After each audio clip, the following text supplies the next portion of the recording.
সঙ্গে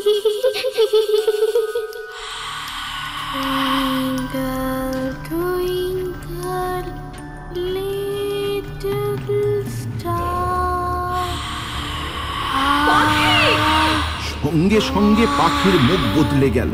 চোখগুলো হঠাৎই ভীষণ রাগে যেন টকটকে লাল হয়ে উঠল। মুখে ফুটে উঠল অজস্র বলি রেখার মতো দাগ। পেটের পাশ থেকে উঁকি মারতে লাগলো ষড়যন্ত্র।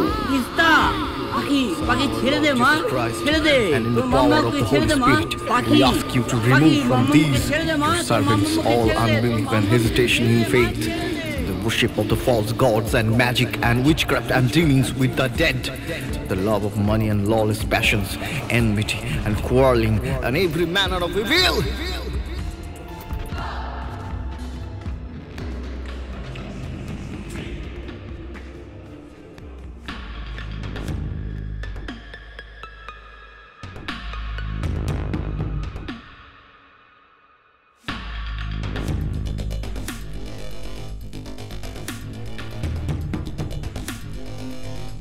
অভিশপ্ত অশ্বমেধের অপ্রাকৃতিক দুনিয়ায় আপনাদের স্বাগত। আমাদের এবারের নিবেদন উর্মি মুখার্জির কলমে twinkle twinkle little star, how I wonder what you আর।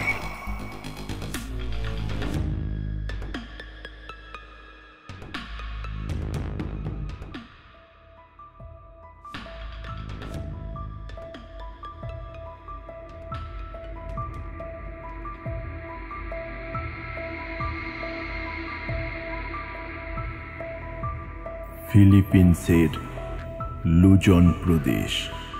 তোমার নাম কি? সাইকায়াট্রিস্ট আন্দ্রিয়াস হ্যান্স হেসে জিজ্ঞাসা করলেন। আন্টিকে নামটা বলো। পাশ থেকে তিস্তা মেয়েকে নাম বলতে বলায় আন্দ্রিয়া নিষেধ করলেন ওকে জোর করতে। ওকে নিজেকে বলতে দিন, বলিষ্ঠ কণ্ঠে বললেন আন্দ্রিয়া। কিন্তু যাকে নিয়ে এত কথা সে কিন্তু আপন মনে কিছু বিড়বিড় করে যাচ্ছে। জাগতিক কোনো কিছুর সঙ্গেই যেন তার কোনো যোগ নেই। বেশ অনেকক্ষণ চেষ্টা করেও যখন নাম বলতে পারল না, তখন একটু চিন্তার ভাঁজ পড়ল আন্দ্রিয়ার কপালে। তিস্তা ততক্ষণে কাঁদছে। তাকে শান্ত করে আন্দ্রিয়া বললেন, ঠিক আছে, ওকে ওর মতো ছেড়ে দিন। আপনি বলুন কি হয়েছে, তবে সবকিছু খুঁটিনাটি পরিষ্কার করে বলবেন। চোখ মুছে তিস্তা বলতে শুরু করলেন, আমার স্বামী আকাশ আর আমার বিয়ে হয়েছে 12 বছর হলো। ইন্ডিয়াতে আকাশের বাড়ি আছে। ওর বাবা বেশ প্রতাপশালী রাজনৈতিক ব্যক্তিত্ব। তবে আকাশ খুব মেধাবী ছাত্র ছিল বরাবর। এগ্রিকালচার রিসার্চের সঙ্গে যুক্ত ছিল। ওর একটা প্রজেক্টের জন্যই বিয়ের প্রায় 1 সপ্তাহের মধ্যেই আমরা ফিলিপিন্স চলে আসি। এখানে 3 বছর ছিলাম। ওর প্রজেক্ট শেষ হয়ে যেতে তারপরে আমরা দেশে ফিরে যাই। ওখানেই আমাদের পাখি জন্মায়। সরি, ওর ডাকনাম পাখি, ভালো নাম অহনা। পাখিকে কনসিভ এখানে করলেও পাখি ভারতেই জন্মায়। এই 8 বছর আমরা ভারতেই ছিলাম। এই 3-15 হলো আমরা আবার ফিলিপিন্স এসেছি আকাশের চাকরির সূত্রেই। প্রথম 1 সপ্তাহ জিনিসপত্র গোছাতে সময় লেগে গেছে, তাই হয়তো আমরা সেইভাবে পাখিকে নিয়ে ভাবিনি বা সেই রকম কিছু লক্ষ্যও করিনি। কিন্তু পরের 1 সপ্তাহ বিভীষিকাময় কেটেছে আমার জন্য। ঘটনাগুলো পরপর বলছি। একটু শ্বাস নেন তিস্তা, তারপর আবার বলতে আরম্ভ করে। ইন্ডিয়া থেকে আসার পর পাখি বেশ চুপচাপ হয়ে গিয়েছিল।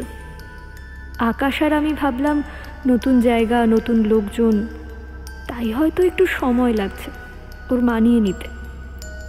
কলোনির মধ্যেই একটা পার্ক আছে, সেখানে বেশ কিছু বাচ্চা খেলাধুলা করে।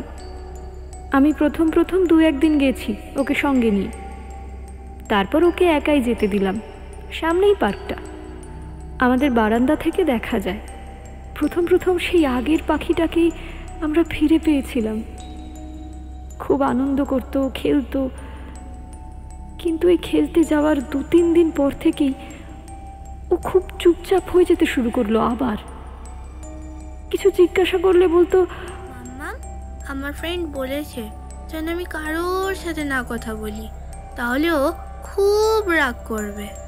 আমরা ভেবেছিলাম বাচ্চার খেয়ালে এইসব বলছে। মনে শান্তি পেয়েছিলাম এইটা ভেবে, এই জায়গায় এসে ওর একটা বন্ধু হয়েছে। তাও কিন্তু এটা দিন দিন বাড়তে থাকে। ও এখনো যায় খেলতে ওখানে, কিন্তু আমি দেখেছি ও খেলে না, চুপচাপ পার্কের একটা বেঞ্চের মধ্যে বসে থাকে। কারোর সাথে কথা বলছে মনে হয়, কিন্তু আসলে কেউ নেই, কেউ থাকেই না ওর পাশে। এইসব দেখে খেলতে পাঠাবো না ভাবলাম, কিন্তু এখন জোর করে জেদ করে পার্কে যায়। আরও অদ্ভুত হয়ে যায় যখন দেখি ও এত অন্যমনস্ক হয়ে যায় মাঝে মাঝেই, যে ওকে কিছু জিজ্ঞাসা করলে ও কোনো উত্তর দেয় না। যেমন এখন ওকে আপনি জিজ্ঞাসা করুন, ও কিন্তু উত্তর দেবে না, যেন শুনতেই পাচ্ছে না। একদিন আমি ওকে নিয়ে এসে টেবিলে বসালাম রাতের খাবারের জন্য। আমি গ্যাসে রান্নাটা করছিলাম, হঠাৎ অনুভব করলাম ও আমার পেছন দিকে দাঁড়িয়ে রয়েছে। আমি পেছন ফিরতেই অবাক হয়ে যাই, দেখলাম কেউ ওখানে নেই। অথচ আমার স্পষ্ট মনে আছে আমি ওকে টেবিলে বসিয়েছিলাম এবং আমার পেছনে যে ও এসেছে সেটা আমি অনুভব করেছিলাম। তারপরে তো আমি আরও অবাক হয়ে যাই যখন ওর বাবা আর আমি ওর রুমে গিয়ে দেখি ও অঘরে ঘুমোচ্ছে। আমি যখন পাখিকে বললাম যে আমি ওকে টেবিলে নিয়ে গিয়ে বসিয়েছিলাম খাওয়ার জন্য, ও কিচ্ছু মনে করতে পারলো না। বলল, কোথায় মাম্মাম? আমি তো যাইনি। ওটা আমার ফ্রেন্ড ছিল মাম্মাম। তারপর ধীরে ধীরে ও আমাদের সঙ্গেও কথা বলা বন্ধ করে দিল। আমি ওকে নিজের কাছে এনে শোয়াতাম। মাঝরাতে ওর খেলার ঘরে উঠে চলে আসতো। তারপরে সেখানে কি একটা সুরে গান গাইতো, মাঝে মাঝে কান্নার আওয়াজ পেতাম। আমরা ওর রুমে ঢুকতেই ওর গান বন্ধ হয়ে যেত, কান্নার আওয়াজও বন্ধ হয়ে যেত। চুপ করে মাথা নিচু করে দুলতে থাকে। খিদে পেলে এসে টেবিলের ওপরে বসে জোরে জোরে আওয়াজ করে হাত দিয়ে। মুখে বলে না যে খিদে পেয়েছে, খেতে দাও। কতদিন আমাকেও মাম্মা বলে ডাকেনি। কান্নায় গলা ধরে আসে তিস্তার। একটু জল খেয়ে আবার বলে, চোখের তলায় কালি পড়ে যাচ্ছে, মুখটা যেন দিন দিন রক্তশূন্য হয়ে যাচ্ছে। ঘুমোয় না। সেদিন ওর মুখের কাছে কানটা নিয়ে গিয়ে শুনছিলাম কি বিড়বিড় করে ও সারাদিন। দেখলাম একটা গান, আসলে একটা রাইম। আমরা একটা সুরে ওকে শিখিয়েছিলাম, twinkle twinkle little star how I wonder what you are. সেটা গাইছে। হঠাৎই সজোরে কামড়ে ধরলো আমার কান। ছাড়তে বলছি, কিছুতেই ছাড়ছে না। ওর বাবা চেষ্টা করলো, কিন্তু এত শক্তি ওর মধ্যে কি করে এলো আমি জানি না। আমার কান দিয়ে রক্ত ঝরছিল। আমি ঠেলে সরিয়ে দিতে তবে ছাড়লো। তারপর আমাদের আরও অবাক করে দিয়ে ফিলিপিনো ভাষায় কি একটা বলছিল।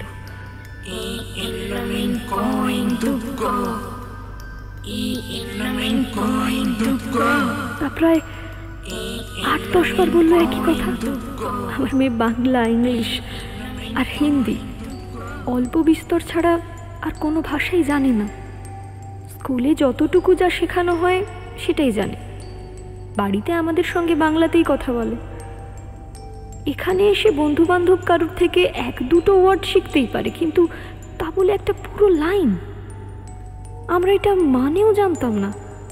পরে আমাদের প্রতিবেশী ও বন্ধু এইমি ওকে জিজ্ঞাসা করে।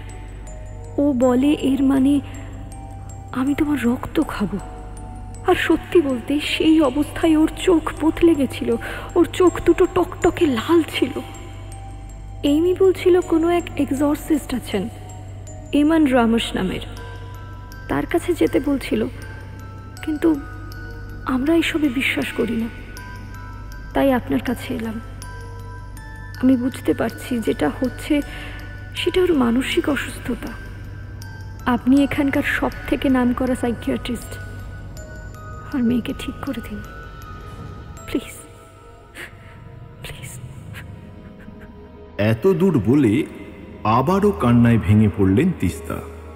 সব শুনে আন্দ্রিয়া কিছুক্ষণ ভাবেন, তারপর বলেন, আমার যেটা মনে হচ্ছে এই যে আপনারা হুট করে ওর একটা চেনা পরিবেশ থেকে সম্পূর্ণ অচেনা পরিবেশে ওকে নিয়ে চলে এলেন, তার জন্য ওর বন্ধু বান্ধব সবাইকে ছেড়ে যে কষ্ট মানসিক চাপ ও পেয়েছে, সেটা ছোট মনে খুব দাগ কেটেছে।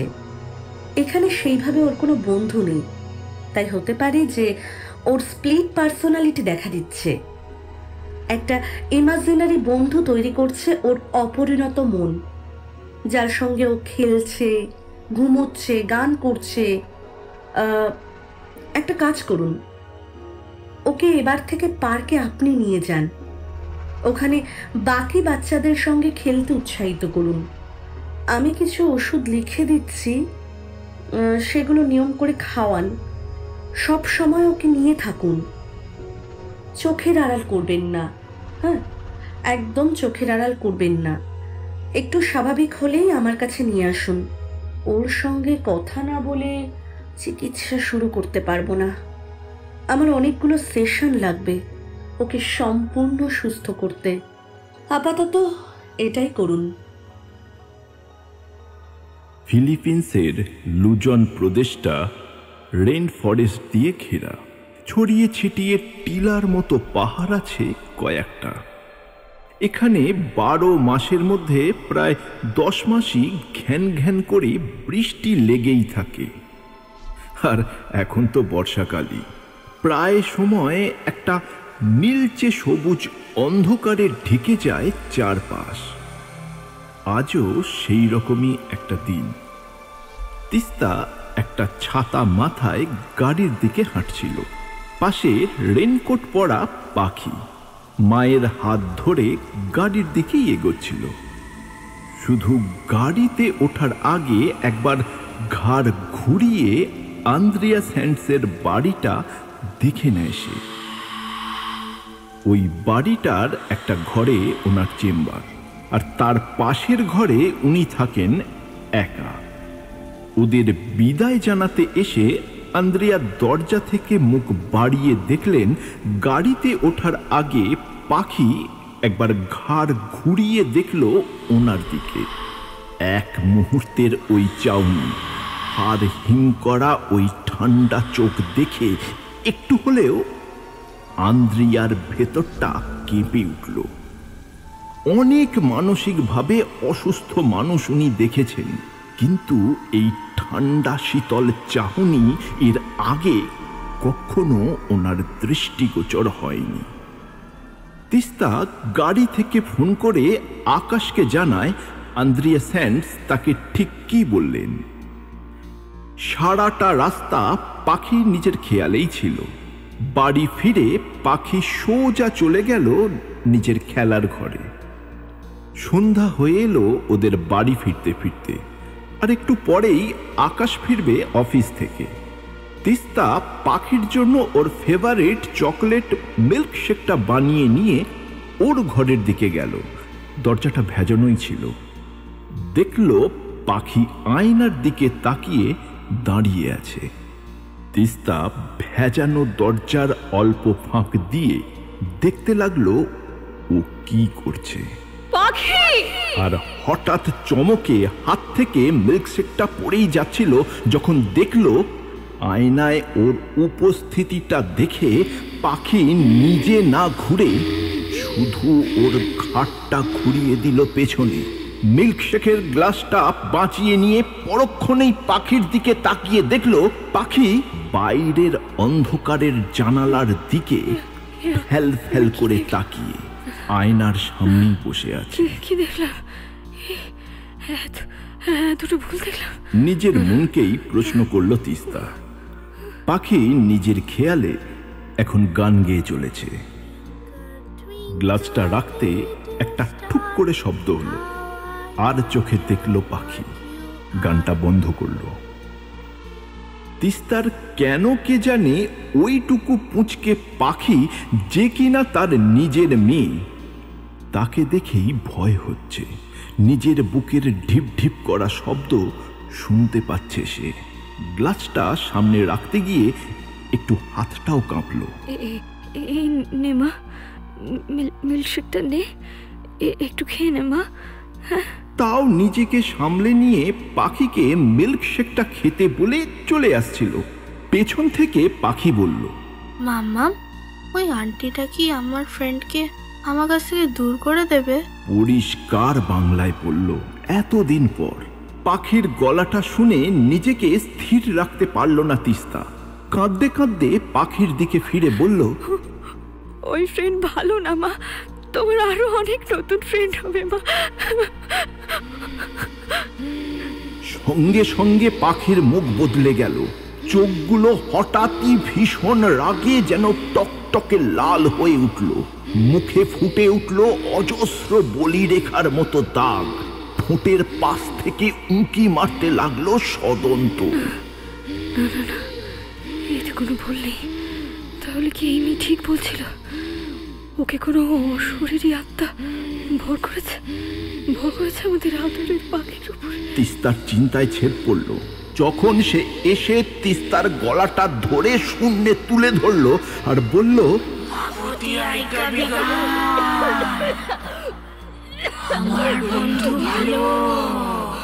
নিজের 8 বছরের মেয়েকে মায়ের গলা ধরে শূন্যে তুলে ধরতে দেখে রীতিমতো আটকে উঠেছিল আকাশ। তিস্তার মুখ লাল হয়ে গেছে, দম বন্ধ হয়ে আসছে তার, চোখগুলো ঠেলে বেরিয়ে আসছে। আকাশ নিজের সর্বশক্তি দিয়ে পাখির হাতটা ছাড়ানোর চেষ্টা করছে। আকুল ভাবে একবার ডেকে ওঠে আকাশ, পাখি। আর ঠিক তখনই পাখি ছেড়ে দিল তিস্তার গলা। মাকে ওইভাবে গলা ধরে কাশতে দেখে পাখি নিজেই যেন ভয় পেয়ে গেছে, কাঁদছে। মাম্মাম, কি হয়েছে আমার? তোমরা কাঁদছো কেন মাম্মাম? কোনো রকমে তিস্তাকে সামলে নিয়ে ঘর থেকে বের করে আকাশ। পাখিকে ঘরের মধ্যে রেখেই দরজাটা বাইরে থেকে বন্ধ করে দিল। তিস্তা একটু সামলে উঠতেই আকাশ বলল, তুমি আর দেরি করো না, এক্ষুনি আন্দ্রিয়াকে পুরো বিষয়টা জানাও। ওনার জানাটা খুব জরুরি আছে। আমাদের আমাদের আমাদের পাখির সাথে কি হচ্ছে? আন্দ্রিয়া শুনেই বললেন, ওকে এইভাবে বন্ধ করে রাখবেন না। ও তাতে নিজেকে আরো একলা ভাববে।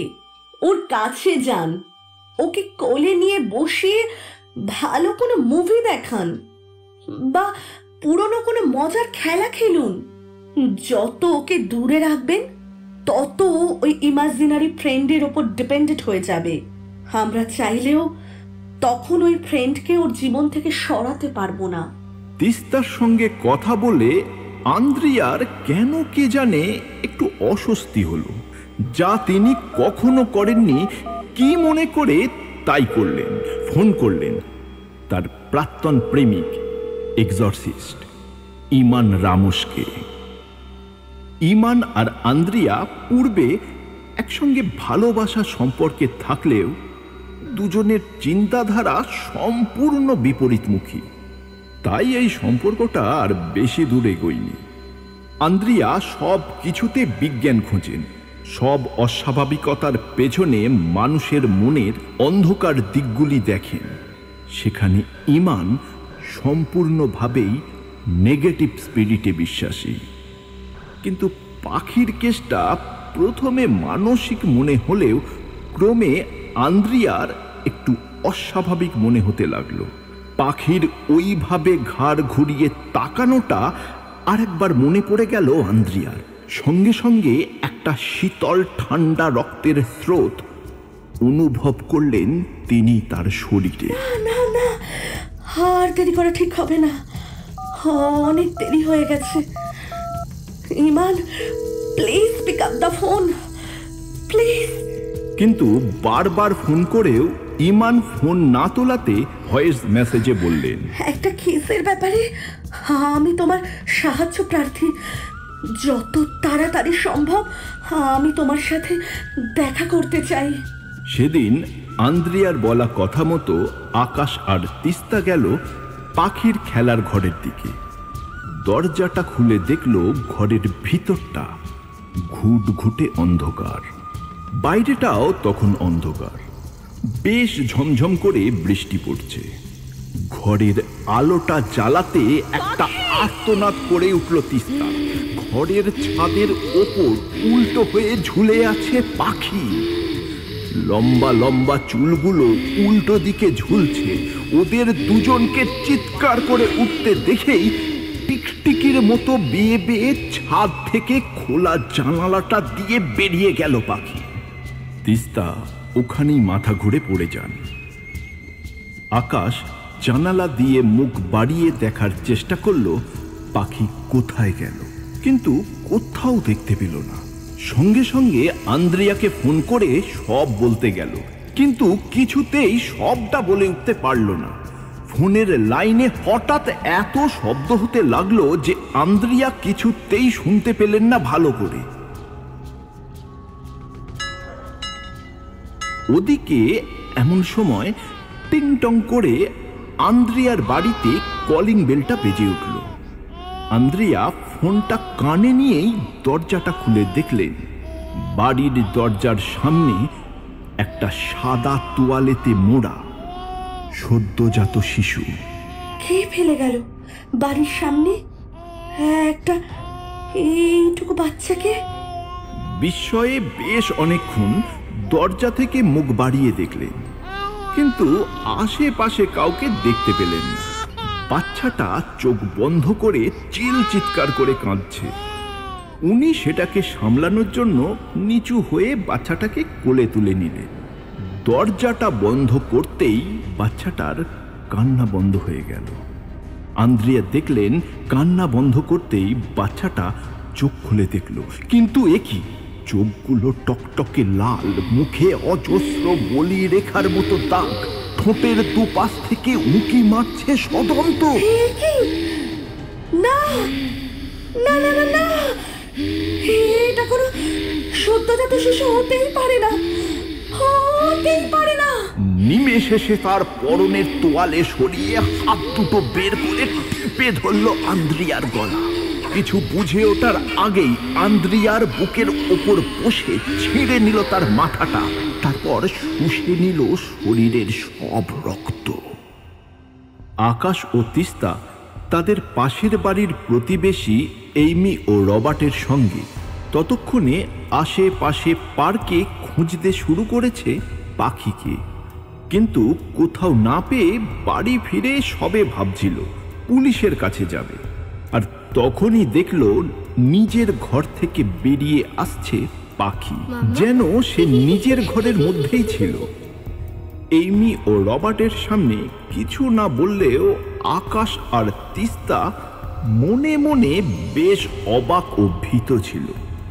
পাখি ওদের সামনে এসে বলল, মাম্মাম মাম্মাম, আমার খিদে পেয়েছে মাম্মাম। রাতে খাবার সময় থেকে প্রতি মুহূর্তে তিস্তা আর আকাশ তটস্থ হয়ে বসেছিল। আন্দ্রিয়া যতই বলুক, যেভাবে এই একরত্তি মেয়েটা তার মায়ের গলা ধরে শূন্যে তুলে ধরেছিল, তারপর থেকে তাকে একটু দূরে রাখাই শ্রেয়। পাখি খাবার খাওয়ার পর নিজে নিজেই তার খেলার ঘরে চলে যায়। কিন্তু মায়ের মন ওইটুকু 8 বছরের মেয়েকে আলাদা করে এক ঘরে বন্দি করে রাখা কি সম্ভব? তাই ওর মাথায় হাত বুলিয়ে ওকে নিজেদের মাঝখানে শুইয়ে গান গেয়ে ঘুম পাড়িয়ে দিতে লাগলো তিস্তা। একটা অসহ্য যন্ত্রণা চোখ থেকে কান্না হয়ে বেয়ে পড়ছে। কি হলো তাদের আদরের পাখির? পাখি যখন ঘুমোচ্ছিল, তার মুখের দিকে তাকিয়ে দেখছিল তিস্তা আর আকাশ। কি নিষ্পাপ দেখাচ্ছে ওকে। ওকে ঘুম পাড়াতে পাড়াতে কখন যেন তিস্তা আর আকাশের চোখে ঘুম এসে গিয়েছিল। হঠাৎ একটা অদ্ভুত গুনগুন শব্দে ঘুম ভেঙে যায় তিস্তার। চোখ খুলে তাকায়, সারা ঘরে একটা লাল রঙের নাইট ল্যাম্প জ্বলছে। সেই আলোয় স্পষ্ট দেখতে পেল পাখি ওদের ঘরের আয়নাটার সামনে দাঁড়িয়ে। তিস্তা উঠে বসে কাঁপা কাঁপা গলায় বলল, পাখি, ওখানে কি করছো মা? চলে এসো, চলে এসো, শুয়ে পড়বে, এসো মা। তিস্তার মুখের কথা আটকে গেল। সে দেখল মাথাটা দম দেওয়া পুতুলের মতো কটকট শব্দ করে পেছনে ঘুরে গেল। পুরো শরীরটা তিস্তার দিকে পেছন করা, কিন্তু বিভৎস লাল চোখ আর ঠোঁটের পাশে সদন্ত নিয়ে মাথাটা ঘুরছে তিস্তার দিকে। ওখান থেকেই একটা অদ্ভুত গলায় পাখি বলছে।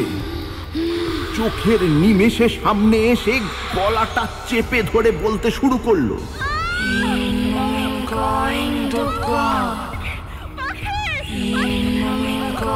দম বন্ধ হয়ে আসছে তিস্তার। জোরে জোরে পা দুটো ছুটছে খাটের মধ্যে, হাত বাড়িয়ে আকাশকে ডাকার চেষ্টা করছে, কিন্তু কিন্তু পারছে না। এই কি হলো, এরকম ছটফট করছো কেন? এই তিস্তা, এই! আকাশের ডাকে ঘুম ভেঙে যায় তিস্তা। ধর্মর করে উঠে বসে খাটের উপর। স্বপ্ন দেখছিলে? কি গো? পাখি কোথায়? পাখি পাখি কোথায়? কোথায় কোথায় পাখি? পাখি কোথায়? এই তো শুয়ে আছে পাখি, দেখো আজ উঠে খেলার ঘরেও যায়নি, ঘুমোচ্ছে। আকাশ আশ্বস্ত করে বলে। স্বপ্নের বিভৎসতা আর একবার মনে পড়তেই শরীরটা ঠান্ডা হয়ে যায় তিস্তার। একটু জল খেয়ে আবার শুয়ে পড়ল। আর ঠিক তখনই ঝট করে চোখটা খুলে যায় পাখি। টকটকে লাল চোখের মধ্যে যেন ইট ভাটার আগুন। সকালে আকাশের ফোনে একটা কল আসে লুজন পুলিশ ডিপার্টমেন্ট থেকে। নিজের বাড়িতে গলা কাটা মৃত অবস্থায় পাওয়া যায় আন্দ্রিয়া স্যান্ডসকে। মোবাইলের শেষ দুটো কলার হিসাবে আকাশের নাম আছে, তাই আকাশের সঙ্গে কথা বলতে চায় পুলিশ। একটা ঠান্ডা স্রোত শিরদাঁড়া দিয়ে নিচে নেমে যায় আকাশে। নিজের মেয়ের কেসটাতে অনেক বিশ্বাস ছিল ভদ্রমহিলার উপর। তিনি এইভাবে মারা গেলেন, কালই তো কথা হলো। যেন কিছুতেই মানতে পারছে না আকাশ আর তিস্তা। আন্দ্রিয়ার ভয়েস মেসেজ পেয়ে বেশ অবাক হলেন ইমান রামোস। এত বছর পরে হঠাৎ আন্দ্রিয়া বাড়িতে ডেকেছে। ইমান ফোন করতেই যাচ্ছিলেন, তখনই লুজন পুলিশ ডিপার্টমেন্ট থেকে ফোন আসে তার কাছে। আন্দ্রিয়া মারা গেছে। এই খবরটা যেন কিছুতেই মানতে পারছিল না ইমান। একটুও সময় নষ্ট না করে ইমান সোজা পৌঁছে যায় পুলিশের কাছে। ভালো করে দেখে আন্দ্রিয়ার শরীর। সারা শরীরে কোথাও আঘাতের চিহ্ন নেই। রীতিমতো ছিঁড়ে নেওয়া হয়েছে মাথাটা ধর থেকে। সবচেয়ে অবাক ব্যাপার, শরীরে এক ফোঁটাও রক্ত নেই যে বাইরে এসে পড়বে, তাই একটুও রক্ত গড়ায়নি কোথাও। এইভাবে কোনো মানুষের পক্ষে খুন করা সম্ভব নয়। নিশ্চয়ই এর পেছনে অন্য কোনো ঘটনা আছে। স্পেশালি আন্দ্রিয়া যেভাবে একটা কেসে ইমানের সাহায্য চেয়ে ফোন করেছিলেন, সেটা কোনোভাবেই স্বাভাবিক মানসিক অসুখের কেস হতে পারে না। অন্তত সেটা হলে ইমানের সাহায্য চাইতো না আন্দ্রিয়া। নিশ্চয়ই সেই কেসের সঙ্গেই আন্দ্রিয়ার হত্যার রহস্যের যোগসূত্র আছে। পুলিশের সঙ্গে ইমানের পরিচিতি বেশ ভালোই।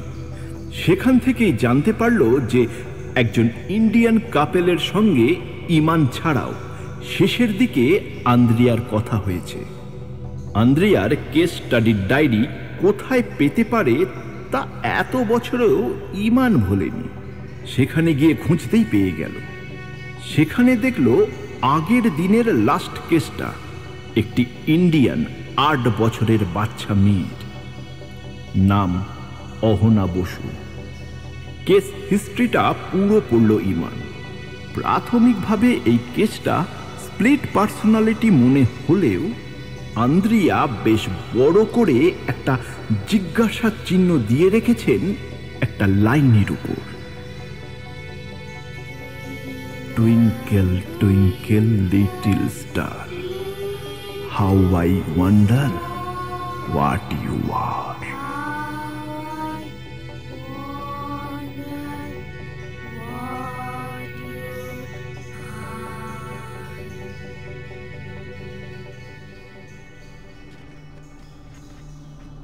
ম্যাডাম, আন্দ্রেয়ার শরীরটা যেভাবে পাওয়া গিয়েছিল তাতে একটা নামই আমার মাথায় বারবার ঘুরছে। সেটার কথা গল্প কাহিনীতে অনেক পড়লেও আজ অব্দি কখনো সামনে থেকে দেখিনি। না, নিজের চোখে ব্যাপারটা না দেখলে কখনোই বুঝতে পারবো না। তাই পুলিশের কাছ থেকে বাড়ির ঠিকানা নিয়ে সোজা পৌঁছে গেলাম এখানে। আকাশ পুলিশ স্টেশনে গেছে কথা বলতে। বাড়িতে পাখি আর তিস্তা আছে। পাখি নিজের খেলার ঘরে, তিস্তা বসার ঘরে বসালো ইমানকে।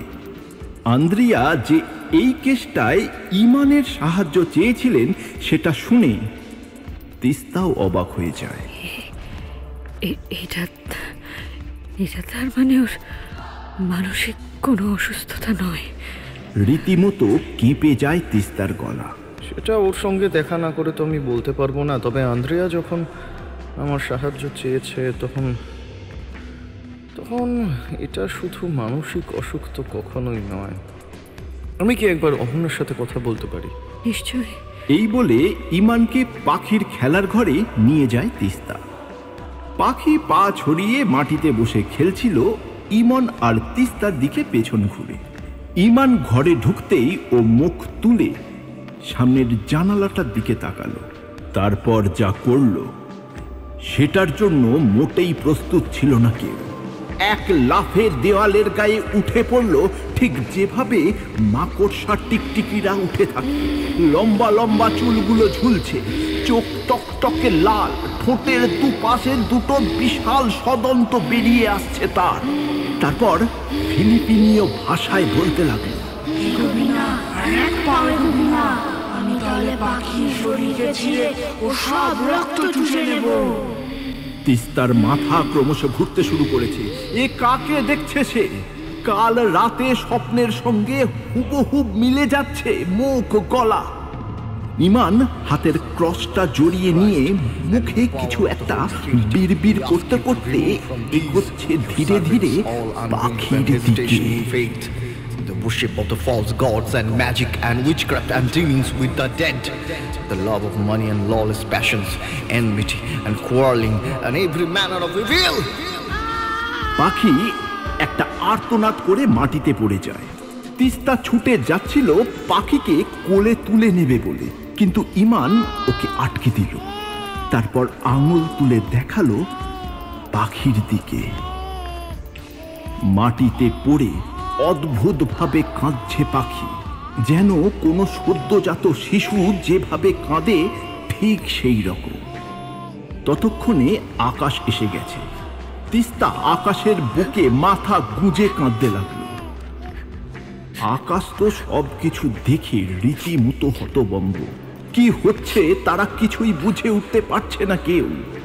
তারপর ওদের তিনজনকে অবাক করে দিয়ে একটা কালো ধোঁয়া ঝড়ের বেগে হুশ করে পাখির শরীর থেকে বেরিয়ে ঘরের জানালা দিয়ে বাইরে চলে যায়। পাখি আরো নেতিয়ে পড়তে থাকে। ইমান তাড়াতাড়ি পাখিকে কোলে তুলে ওই ঘর থেকে বেরিয়ে আসে। বসার ঘরে সোফার ওপর শোয়ানো হয় পাখিকে। তিস্তাকে বলে, তিস্তা, আপনি একটু গরম দুধের ব্যবস্থা করুন, শরীর ঠান্ডা হয়ে আসছে। আকাশ, আপনি পাখির পা দুটো জোরে জোরে ঘষতে থাকুন, আমি হাতটা দেখছি। পাখির শরীর গরম করার সব রকম চেষ্টা করে যেতে হবে আমাদের। দুধটা ধীরে ধীরে খাওয়াতে একটু পরে পাখি চোখ খুলে তাকালো।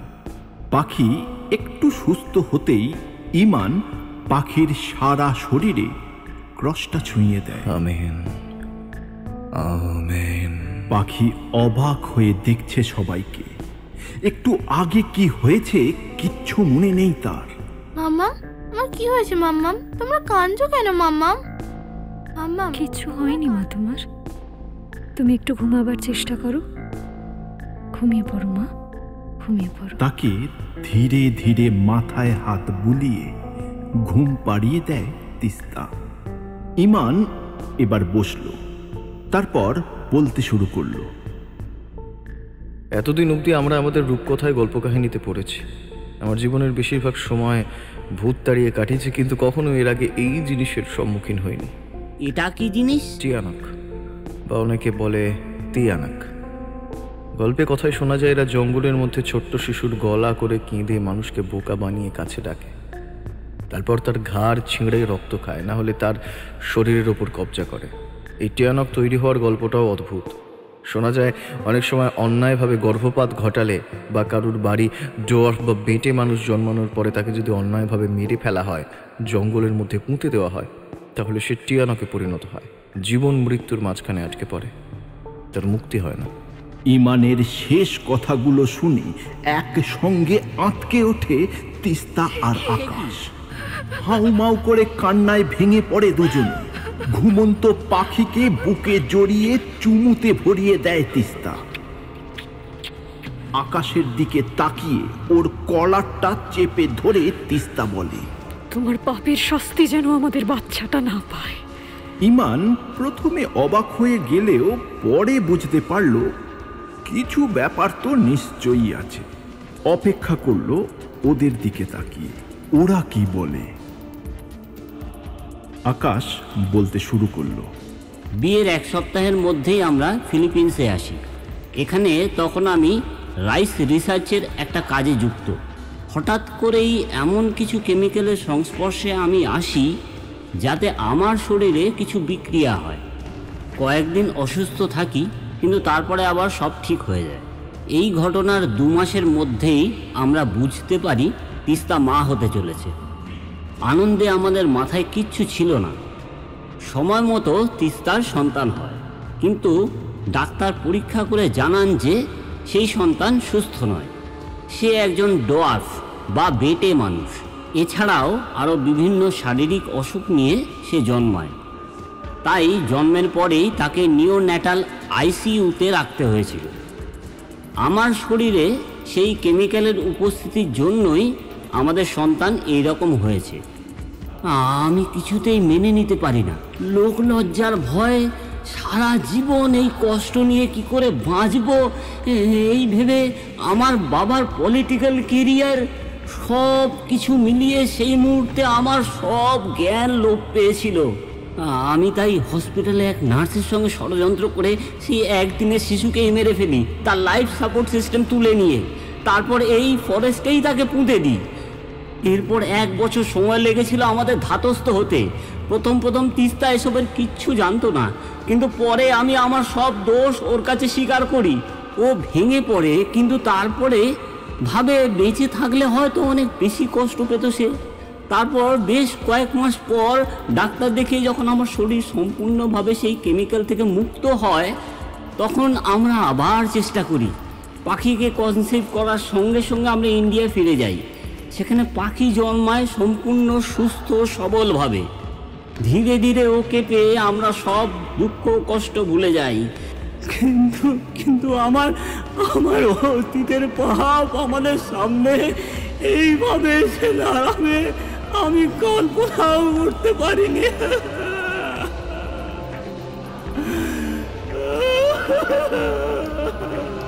কান্নায় ভেঙে পড়ল আকাশ। তিস্তা যেন পাথরের মূর্তির মতো পাখিকে জড়িয়ে বসে আছে। ইমান সব শুনে বলল, আর তাই পাখির শরীরের মধ্যে বাসা করে সেই সন্তান আপনাদের কাছে এসেছে তার দাবি বুঝে নিতে। আপনি শিক্ষিত হয়ে এই পাপ করেন কি করে বলুন তো? ও কি চলে গেছে? আমাদের পাখি কি এখন বিপদমুক্ত? না, ও সাময়িক চলে গেলেও আবার ফিরে আসবে। পাখির শরীরে একবার জায়গা পেয়েছে মানে ও বারবার সেখানে জায়গা করে নেবে। আপনি সেই শিশুকে কোথায় পুঁতেছিলেন মনে আছে? না, মানে আমি করিনি, সেই নার্স করেছিলেন। তবে এই জঙ্গলের পশ্চিম দিকে এটুকু আমি জানি। এই পার্কটা আগে ছিল না, কিছু মাস হলো হয়েছে। রেন ফরেস্টের পশ্চিম দিক পরিষ্কার করে বাচ্চাদের জন্য এই পার্ক তৈরি করা হয়েছে। এই পার্কের মাটির নিচেই ইমান কিছুক্ষণ চুপ করে ভেবে তারপর বলল, দেখুন, আমি আগেও বলেছি, গল্প কথায় টিয়ানকের ব্যাপারে শুনলেও এখনো অবধি আমার দেখা এটাই প্রথম কেস, তাই জানি না এটা কতটা উপযুক্ত পথ হবে, তবে একবার চেষ্টা করতে তো ক্ষতি নেই। পথ একটা আছে। এই টিয়ানকদের জীবন খুব কষ্টের হয়, পরিবারের মানুষ এদের চায় না, তাই মেরে ফেলে, আর তাই মৃত্যুর পর এরা মানুষদের সহ্য করতে পারে না। তবে যদি এদের সামনে গিয়ে আদর করে এদের নামকরণ করে হাতে একটা মোমবাতি দেওয়া হয়, তখন এরা নিজেদের আসল রূপে এসে যে মানুষের শরীরের মধ্যে বাসা করেছিল সেটা ছেড়ে ওই মোমবাতির আলো যে পথ দেখায় সেই পথ ধরে স্বর্গে চলে যায়। জীবনের অতৃপ্তি কেটে যায়, ভালোবাসা পরিচয় যা কখনো পায়নি সেই সমস্ত কিছু পেয়ে সেই ভালো লাগা নিয়ে এগিয়ে যায় মুক্তির পথে। তবে এটা শোনা কথা, আগেও বলেছি, আমি জানি না এর থেকে মুক্তির পথ ঠিক কি। পাখি এবার উঠে বসেছে। ইমান পাখিকে গিয়ে জিজ্ঞাসা করল, তোমার ফ্রেন্ড কি বলে তোমায়? কখন আসে তোমার কাছে? পাখি আস্তে আস্তে বলল, আমি যখন আয়নার সামনে দাঁড়াই, ফ্রেন্ড তখন ওর ভেতর থেকে কথা বলে। ও বলে ওকে কেউ ভালোবাসে না, ওর কোনো ফ্রেন্ডই নেই। তখন আমি বলেছি আমি ওর ফ্রেন্ড হব। ও বলে ওকে কি আমার বাড়িতে থাকতে দেবে? আমি হ্যাঁ বলি, আর আমার খুব ঘুম পায়, আমি ঘুমিয়ে পড়ি। ফ্রেন্ড বলেছে ও আমায় ছেড়ে কোথাও যাবে না, আর যে ওকে আমার থেকে দূর করতে চাইবে ও তাকেই খেয়ে নেবে। শুনলেন পাখি কি বলছে? আপনি শুনলেন? শুনুন, আপনি একটু শান্ত হন, শুনুন আমি কি বলছি শুনুন। কিছু জরুরি জিনিসপত্র আনতে আমি বাইরে যাব। এই পবিত্র ক্রস ওর গলায় আমি পরিয়ে দিয়ে গেলাম। যতক্ষণ আমি ফিরছি জিনিসপত্র নিয়ে, তিস্তা আপনি এক মুহূর্তের জন্য পাখিকে কাছছাড়া করবেন না, খেয়াল রাখবেন কথাটা। পুরো দুপুর বিকেল তিস্তা পাখিকে কোলে নিয়ে বসেছিল। সন্ধ্যার সময় ইমান ফেরে কিছু জিনিসপত্র নিয়ে, তারপর সোজা চলে যায় পাখির খেলার ঘরে। ওখানে আয়নার সামনে একটা গোল দাগ কাটে কিছু সাদা সাদা গুঁড়ো দিয়ে, তারপর সেখানে কিসব আঁকিবুকিও কাটে। সারা ঘরের আলো নিভিয়ে মোমবাতি দিয়ে ভরিয়ে দেয় সে। তারপর পাখিকে ওই গোল দাগের উপর দাঁড় করিয়ে তিস্তা আকাশকে নিয়ে ঘরের বাইরে চলে যায়। দরজাটা অল্প ফাঁক করে দেখে পাখি দাঁড়িয়ে আছে ওই গোলটার মধ্যে। পাখিকে বলা আছে যত যাই হোক ওই গোল দাগ থেকে যেন সে না বেরোয়, তাহলে টিয়ানক নিজের সঙ্গে সঙ্গে পাখিকে নিয়েও চলে যাবে। বেশ কিছুক্ষণ এই একইভাবে দাঁড়িয়ে থাকার পর একটা কালো বাতাস ঘরের মধ্যে প্রবেশ করলো পাশের জানালাটা দিয়ে। ঘরের মধ্যে ঘুরতে লাগলো সেই কালো বাতাস, কিন্তু ইমানের জ্বালানো মোমবাতিগুলো একটাও নেভাতে পারল না ওই বাতাস। তারপর হুশ করে আয়নার মধ্যে ঢুকে মিলিয়ে যায়। সঙ্গে সঙ্গে ইমান তিস্তা আর আকাশকে নিয়ে ঘরের ভেতর ঢুকে পড়ে। পাখির দুপাশে তিস্তা আর আকাশকে দাঁড় করায়। এবার ওরা দেখতে পেল আয়নার মধ্যে তাকে। পাখির থেকেও উচ্চতায় অনেক ছোট, চোখ মুখ সারা গায়ের চামড়া কোঁচকানো, দেখেই বোঝা যাচ্ছে আসলে সে বেটে মানব। চোখগুলো টকটকে লাল, ঠোঁটের দুপাশে সদন্ত, কিন্তু চোখের মধ্যে সেই তেজ আর নেই, যেন কিছুটা শান্ত। পাখি হাত রাখলো আয়নাটার উপর, ওপাশ থেকে সেও হাত রাখল। ইমান তিস্তা ও আকাশকে বলল, আপনারা পাখির কাঁধটা ছুঁয়ে থাকুন। ওরা এপাশে পাখির কাঁধ ছুঁল, আয়নার ওপাশে টিয়ানকের কাঁধ স্পর্শ হলো। সে একবার ঘাড় ঘুরিয়ে দেখল তার দুই কাঁধে মা বাবার স্পর্শ। চোখের তেজ আরো কমে এলো। এবার ইমান 3টে মোমবাতি জ্বালিয়ে তিস্তা আকাশ ও পাখির হাতে দিল আর বলল, আপনারা একসঙ্গে টিয়ানকের একটা নাম করুন। সবাই হাতে একটা করে মোমবাতি নিয়ে আয়নায় দেখল। টিয়ানকের হাতেও একটা মোমবাতি, মুখে হাসি। তিস্তা, আকাশ আর পাখি একসঙ্গে বলল, পাখির দিদি, আজ থেকে আজ তোমার থেকে নাম টিয়া। তোমার নাম মা টিয়া। ও বাবার মা আদরের বাবার টিয়া। আদরের এবার তুমি টিয়া। এই কষ্টের এবার তুমি এই কষ্টের জীবন থেকে মুক্তি পাও মা। তোমার মা তোমাকে তোমার মা ভালোবাসেন। তোমায় ভালোবাসেন, তোমার বোন তোমার পাখিও বাবা তোমায় তোমায় ভালোবাসেন। ভালোবাসেন, বোন পাখি তোমার বোন পাখি শান্তি তোমাকে ভালোবাসে। তুমি তুমি শান্তিতে ঘুমাও। তারপর সবাইকে অবাক করে ছোট্ট টিয়া আয়নার গায়ে একবার হাত দিল। তারপর হাতের মোমবাতিটা নিয়ে আয়নার দিকেই পেছন ঘুরে কোথায় যেন চলে যেতে লাগলো। তারপর ধীরে ধীরে মিলিয়ে গেল ওই মূর্তি আয়নার ভিতর।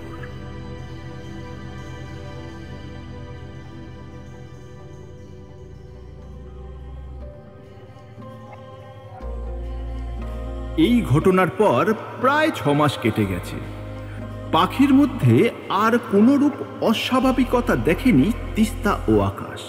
মাঝে মাঝে এসে দেখা করে গেছে ইমান। কিন্তু এক প্রকার তিস্তার জোর করাতেই আকাশ এই চাকরিটা ছেড়ে অন্য একটা চাকরি নিয়ে ইন্ডিয়ায় বাড়িতে ফিরে আসার তোড়জোড় শুরু করেছে। আজ ওরা ফিরে আসছে। সব জিনিসপত্র গুছিয়ে প্যাকার্স মুভার্সরা নিয়ে গেছে। পাখির খেলার ঘরের আয়নাটা থেকে গেছে, ওটা তিস্তা নেবে না, আগেই বলে দিয়েছে। পাখি গেল ওই আয়নাটার সামনে। কিছুক্ষণ পরে আয়নায় ফুটে উঠতে লাগলো টিয়ার অবয়ব। টিয়া কাঁদো কাঁদো হয়ে পাখিকে বলছে, আমার ছেড়ে চলে যাবি? তাহলে আমি কার সাথে খেলবো? তুই ছাড়া তো আমার সাথে কেউ খেলে না। কিন্তু মা তো বলেছে এই আয়নাটা নিয়ে যাবে না। তুই আমার সাথে তাহলে কি করে যাবি? মেয়েকে খুঁজতে খুঁজতে তিস্তা খেলার ঘরে এসে দেখে মেয়ে দাঁড়িয়ে রয়েছে আয়নার সামনে। তাড়াতাড়ি গিয়ে দেখল আয়নায় মেয়ের পাখিরই অবয়ব। এখানে কি করছো তুমি? চলো, টিয়া দিদি তো চলে গেছে, এবার আমরাও দেশে ফিরে যাই। এই বলে মেয়ের হাত ধরে ঘর থেকে বের করে নিয়ে যায় তিস্তা। পাখি মুখটা তুলে ঘাড় ঘুরিয়ে আয়নাটার দিকে তাকালো। আয়নায় আবার ভেসে উঠল পাখির লাল টকটকে চোখ। মায়ের হাত ধরে যেতে যেতে একটা বেঁকা ক্রূর হাসি খেলে গেল তার মুখে। তাতেই স্পষ্ট হয়ে উঠল ঠোঁটের পাশে দুটো সদন্ত। গাড়িতে বসতেই আপন মনে গুনগুন করতে লাগলো সে, Twinkle, twinkle, little star, how I wonder what you are.